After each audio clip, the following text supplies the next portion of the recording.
The conference room reeked of lemon cleaner and decades-old paperwork. Someone had cracked a window, and the wind kept slapping the blinds like an unwelcome guest demanding entry. I sat at the far end of the mahogany table, isolated next to a generic watercolor that screamed office decoration. Across from me sat my younger brother Zachary Brooks, 29 years old, freshly groomed, squeezed into an expensive suit that hung awkwardly on his thin frame. He kept checking his reflection in the black TV screen, adjusting his tie like he was interviewing for CEO of the family.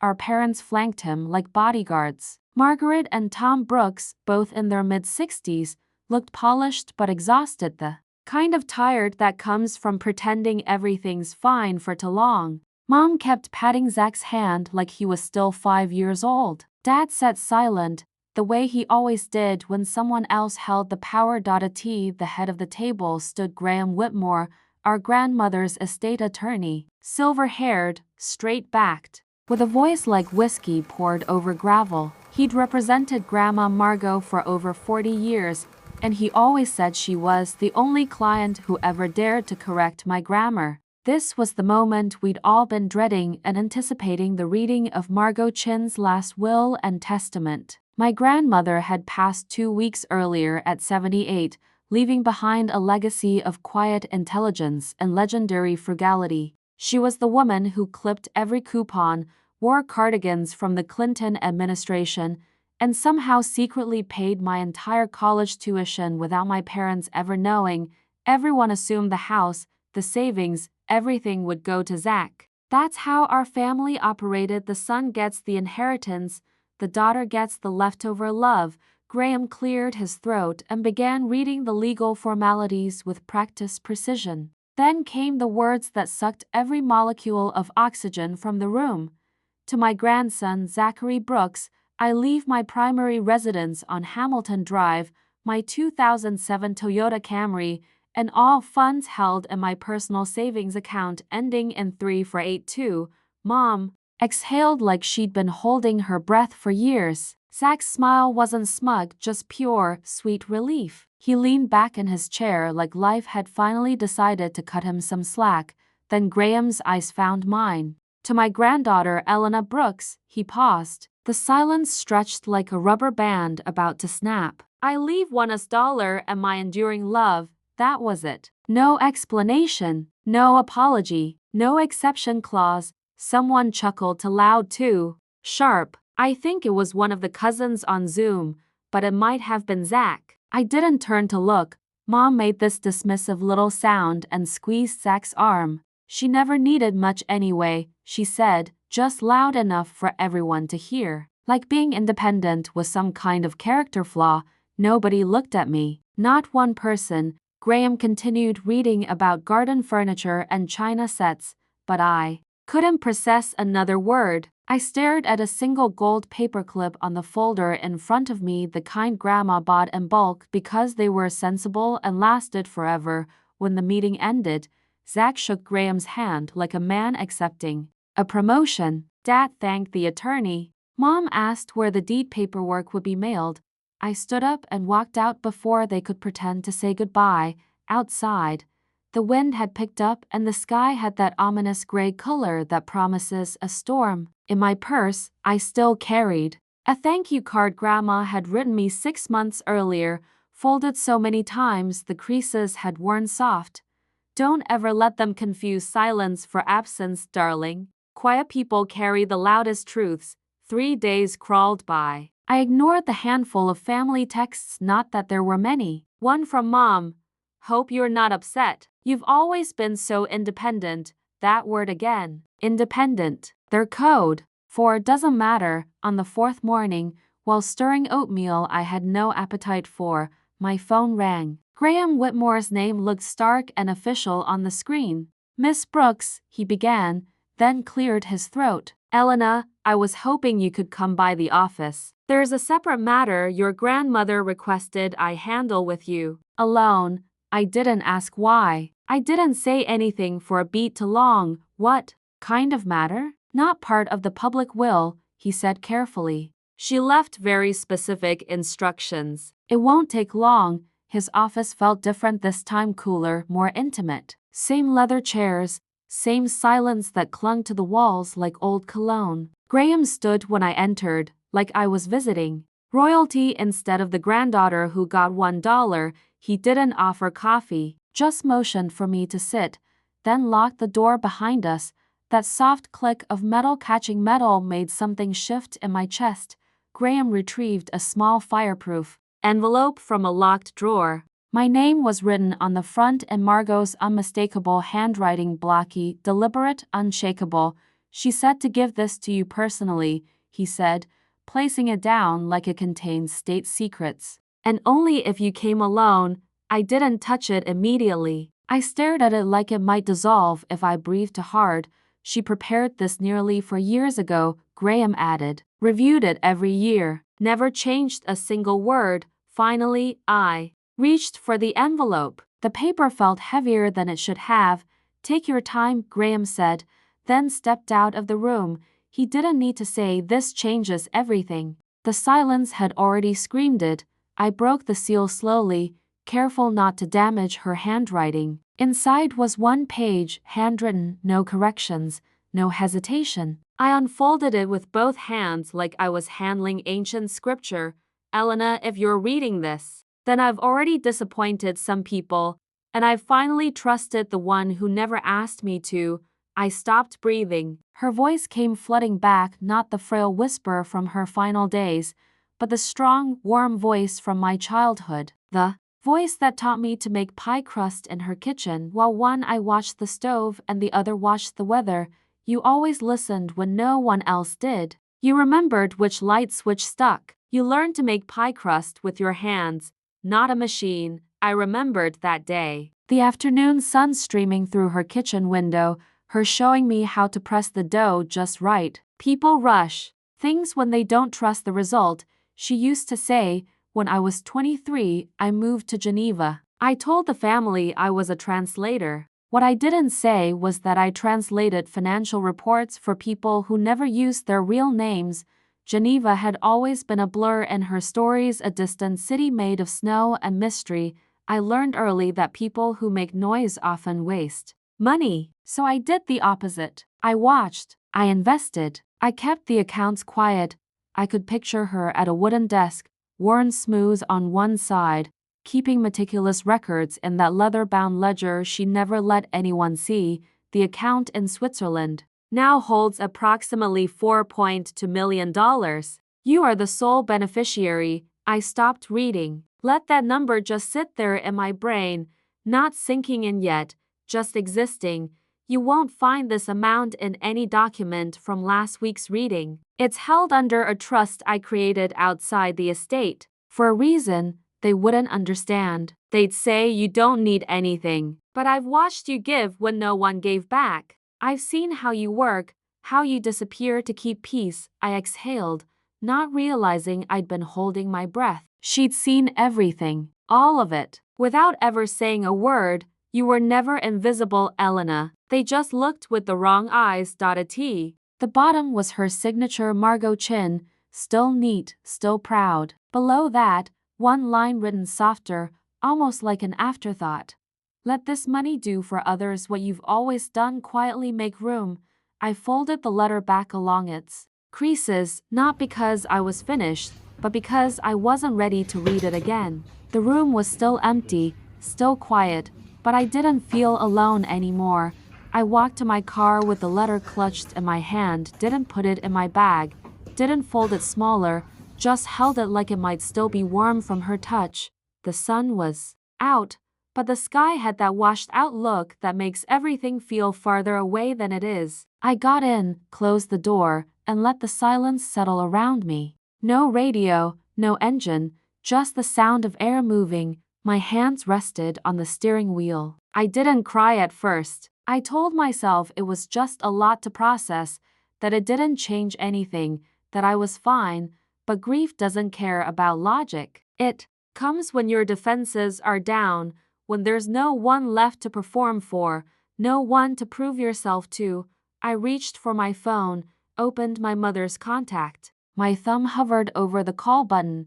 Then I put the phone down, What would I even say? That the woman they thought was cheap had outlived them all in grace and foresight. That their daughter, the one who never needed much, had just inherited more money than they could imagine. No, that wasn't the part that hurt. The part that hurt was that they hadn't really looked at me that day. Not once. They looked through me, past me, around me like someone they didn't have to worry about, and I had let them, until now, 2 weeks. Later, I flew to Geneva. Nobody knew. I didn't post photos or text updates from the plane. It was bone-deep cold when I landed, the kind of cold that doesn't care if you're visiting or staying. The sky hung low and gray, but the streets were spotless clean like secrets. The building sat on a quiet street with no flashy sign, just a brass plaque. Bonnet, Etienne and Fils, carved so lightly it almost disappeared into the stone. Inside, everything smelled like leather and winter mornings. A receptionist in her 60s greeted me by name, her smile small but genuine, the way people smile when they already know something you don't. She led me through glass doors and down a narrow corridor where the carpet showed no footprints. The last office held a man in a navy suit, glasses tucked into his shirt pocket, late 70s with sharp eyes that missed nothing. "Miss Brooks," he said, extending his hand. "Your grandmother was a remarkable woman." His name was Henry Moriarel. He'd worked with Margot for nearly 3 decades. He didn't call her a client, he said she curated her money the way a conservator handles paintings, deliberately and never with ego. I sat in the same chair she must have occupied dozens of times. Henry opened a black portfolio containing pristine documents, handwritten notes, investment logs dating back to 1989, and then a page labeled simply, "The Hart Fund." "Named after your middle name, I assume," he said. I nodded. Though I'd never known that Elena Hart Brooks was a name Margot had helped my parents choose, the account balance stared back at me.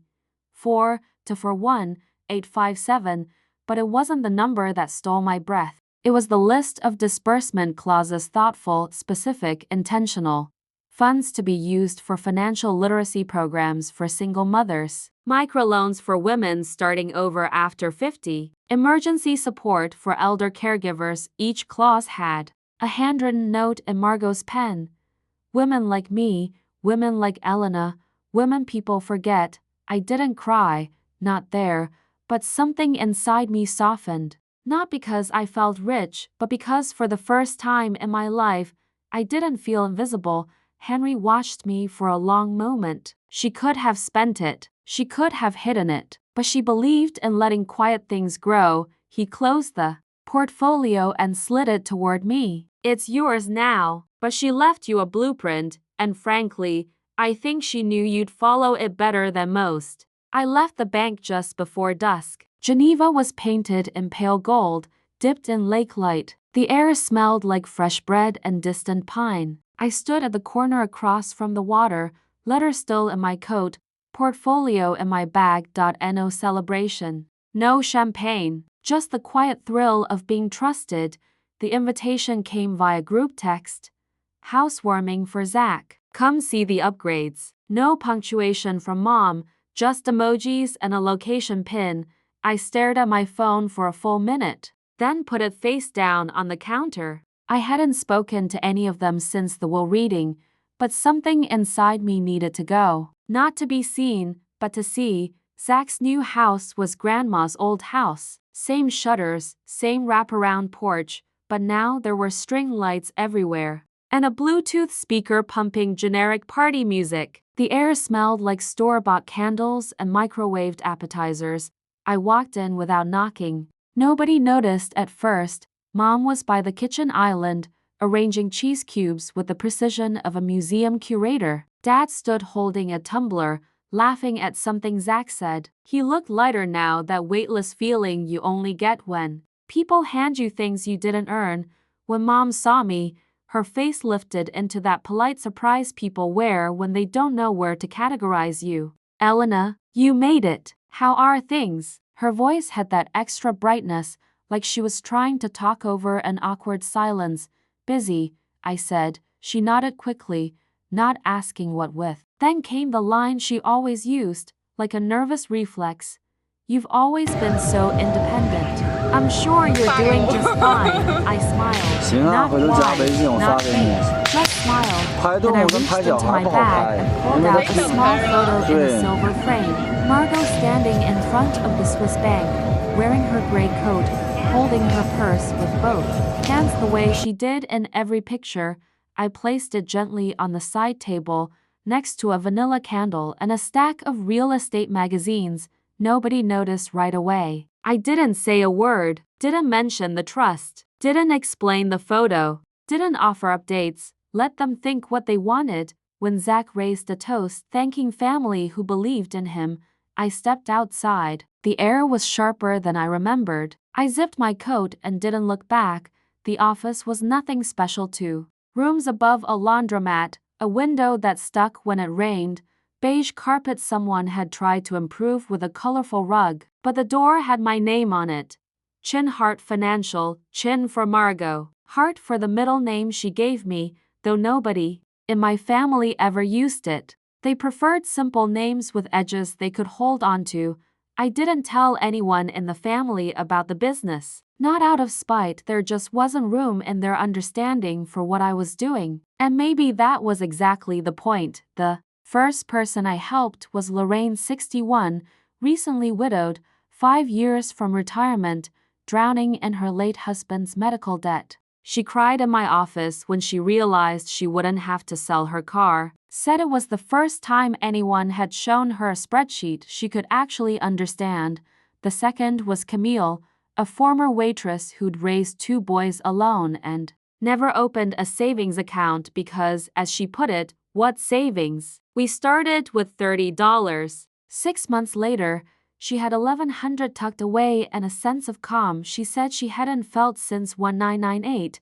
I didn't take before and after photos, didn't post testimonials, no dramatic transformations for social media. This wasn't about marketing, it was about what happens quietly when nobody's asking you to prove yourself. I kept Margot's letter in my desk drawer. Some days, when I felt the smallness of the space or the slowness of progress, I'd reread that last paragraph. Let it help those like you quiet girls no one thinks are watching. It was never just about the money. It was about offering choice and time and a path forward that didn't require anyone's permission. One evening, after everyone had left, I stood by the office window watching the laundromat lights flicker below. I thought about Margot, folding her wealth into silence for 40 years. Thought about how nobody ever asked her why she lived the way she did, they just assumed. I think that's what made her choose me. Not because I needed the money, but because I understood her need not to be seen as needy. People always think legacy has to be loud, a statue, a plaque, a hospital wing with your name on it. But sometimes legacy is a spreadsheet explained slowly, a bus pass covered without fanfare, a late-night phone call answered without judgment. Sometimes legacy is the thing nobody claps for, and I was completely okay with that. A year passed. The rug still curled at the corner. The window still stuck when it rained, but the calendar on my wall was full: names, check-ins, second chances written in pencil and slowly inked in permanent. On a Friday afternoon, Lorraine stopped by with a thank you card and homemade banana bread. She wore lipstick that didn't quite match her sweater and smiled like someone who'd learned how to breathe again. She handed me a folded piece of paper, a printed email. It's the message I sent canceling the debt collector's payment plan, she said. Took me 3 tries to hit send, but I did it. I nodded, didn't say much. Just let the moment land softly between us. Before she left, she paused at the door. Your grandmother, she said quietly. She must have been someone special. I looked at the framed photo on my desk, Margot standing in front of that Geneva bank, wearing her gray coat, holding her purse with both hands like she was protecting something precious. She still is, I said. Later that evening, after everyone had gone home, I pulled out the card Margot had written me, the one I'd carried to the will, reading, folded too many times to count. I read the last line again, quietly, to nobody. Don't Ever let them confuse silence for absence, darling? Quiet people carry the loudest truths. I smiled, then turned off the light and locked the door behind me.